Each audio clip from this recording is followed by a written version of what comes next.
Hello friends, welcome to my channel Growing Scientist. Today we will be learning about context, mainly in functional components. We use useContext hook for providing context.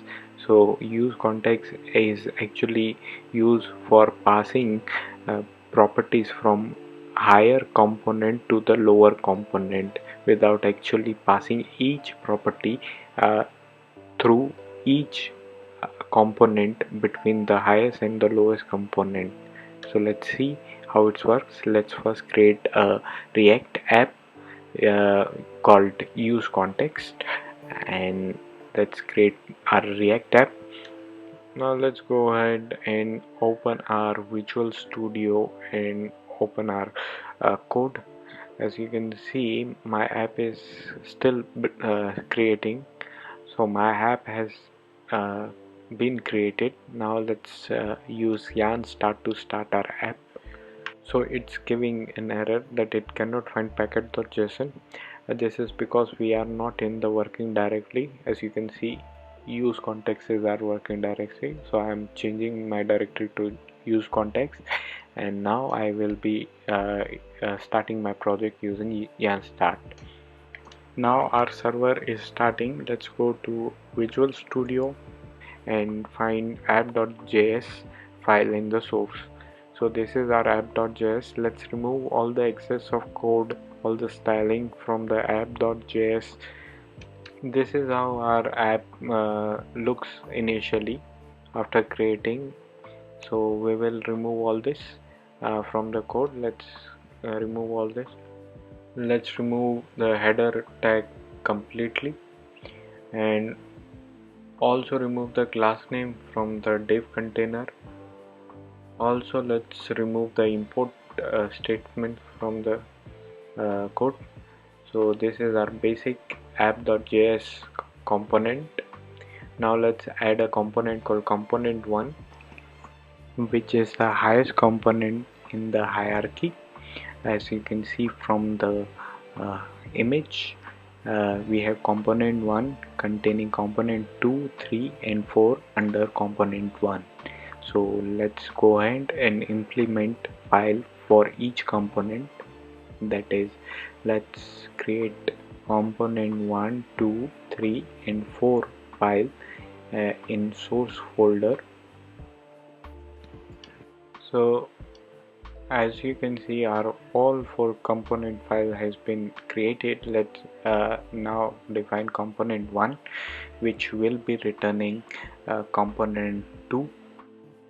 Now let's copy this whole function and let's paste in the component 2, where we will be renaming component to component 2 and returning component 3, and we'll be repeating the same process in component 3 and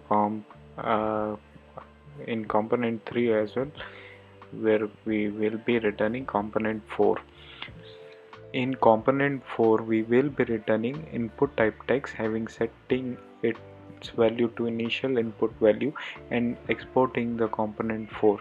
In component 3 we'll do the same. We'll export component 3 and also import component 4 within component 3, because we are using component 4 in component 3. So we'll repeat the same process in component 2 and component 1 as well. Now let's import component 1 to our app.js file, and let's save everything and let's test our app. Let's also change its value to change value. Yes, it is displaying on the input component. Now suppose I have to change the value of component 4 from the higher component 1. I'll do it by passing a customized attribute, any attribute. Let's assume it's a text attribute, and I will pass the value which I want to pass. So let's create a text variable containing string value which I want to pass to my component 4. So I'll create a text attribute and I'll pass that variable to the text attribute. Now what I have to do is I have to go through all the components which are in the hierarchy, and I have to pass the same attribute to uh, each component. Also, to access the attribute passed to our component, we use props argument, which is a object containing our uh, attribute text. So we access our text using props.text, and we pass the value of props.text to our component 2, that is the next component in the hierarchy.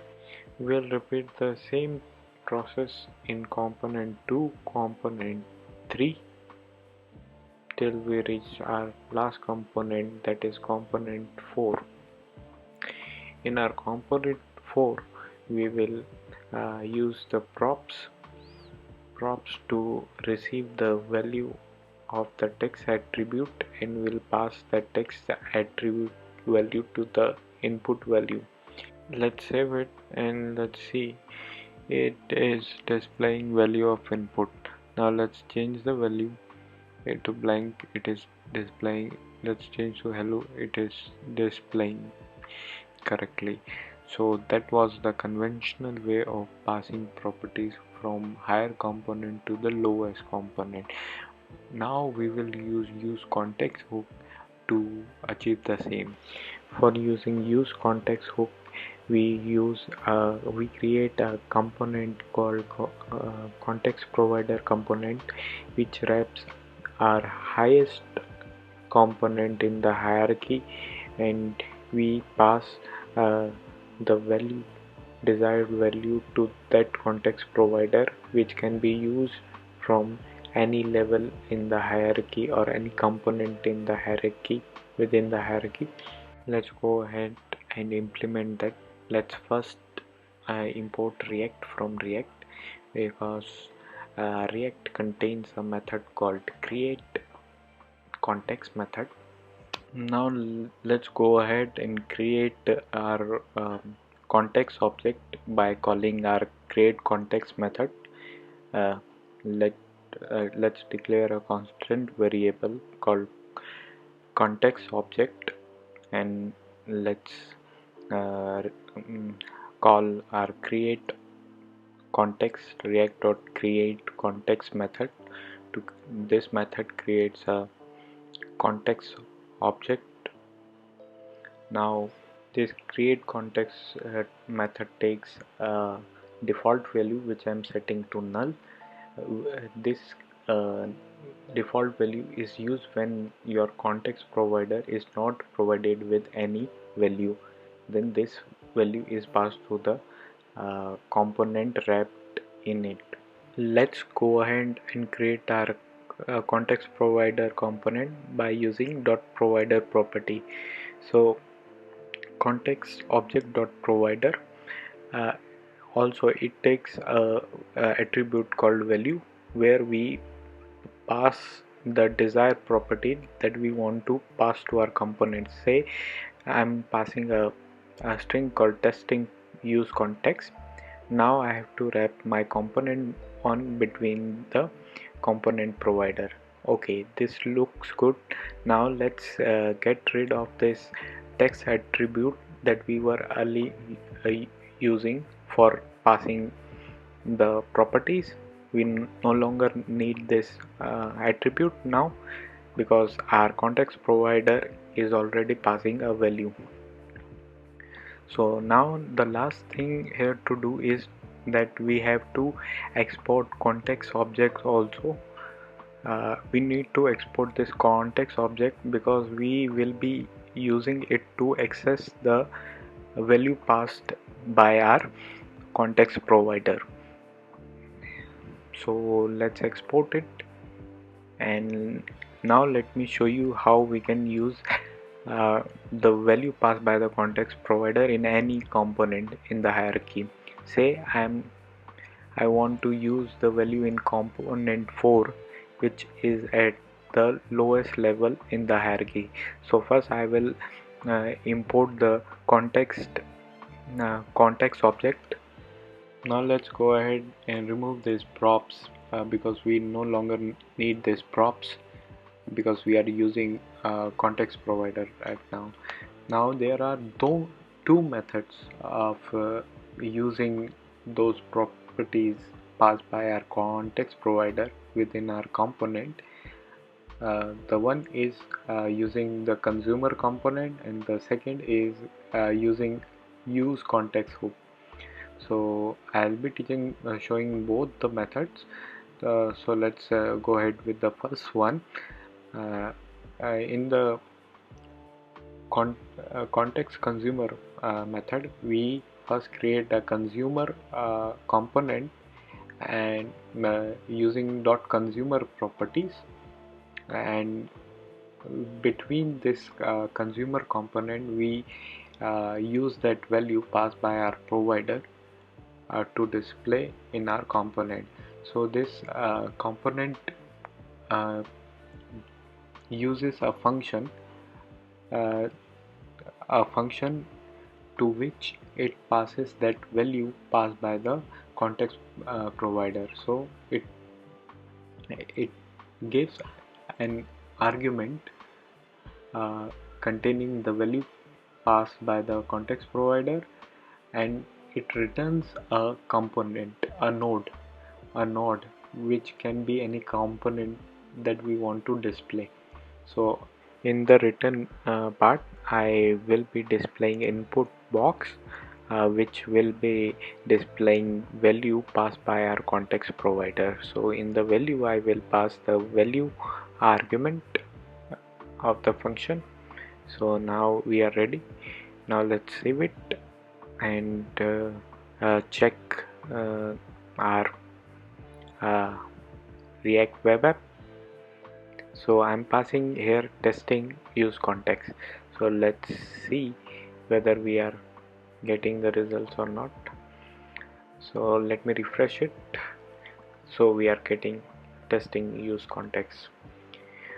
Now our component 4 is successfully using that property, the lowest component.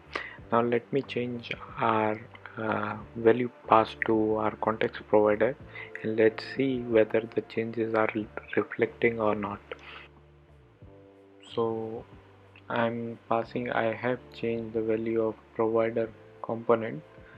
Let's refresh it. See, the values are changing in our component 4. Now let's use second method, that is use context method hook, to do the same thing. And now let's first remove these props and this argument that we passed earlier. We don't need these props or these arguments when we are using context provider. So let's remove all this. Now let's go back to our component 4, where we will be using use context hook. For using use context hook, we first need to declare a variable, let's say const value. Now we will call our method use context. Before calling our method, we need to import a React library. Okay, so now we will call our method use context, and we will pass context object as an argument to it. Now let's copy our input tag because we want to display our input box in our component 4. So let's copy it, input tag, and let's remove all this component, consumer component, and let's paste the input tag. Now let's wrap this input tag within a fragment tag. If you don't know what are fragment tags, I will soon bring a video on it. So I have passed the value as a variable, and let's refresh it. See, the values are displaying on my component 4. Let's remove this, and let's also change the value also, and let's see the changes are reflecting or not. See, the values are changing in my component 4. Now let me show you how we can pass a vast variety of data through our context provider. For example, uh, I'm passing here an object from my context provider, right? So let me write something. This is C. As you can see, my object is display in my input type text. Similarly, I can pass a component also. I can use this value directly, and I can pass the component or tag directly from my context provider. Now let me paste that input tag here in the value of my context provider, and let me also change its value. Let's first declare a variable called text, and let me pass a string to it. This is new value of the component. Let's pass the text to value. Now let's refresh. As you can see, I am directly providing the component or tag to my component 4. So friends, that was all about use context hook. If you like this video, please subscribe this channel and share this video with your friends, and thank you for watching this video.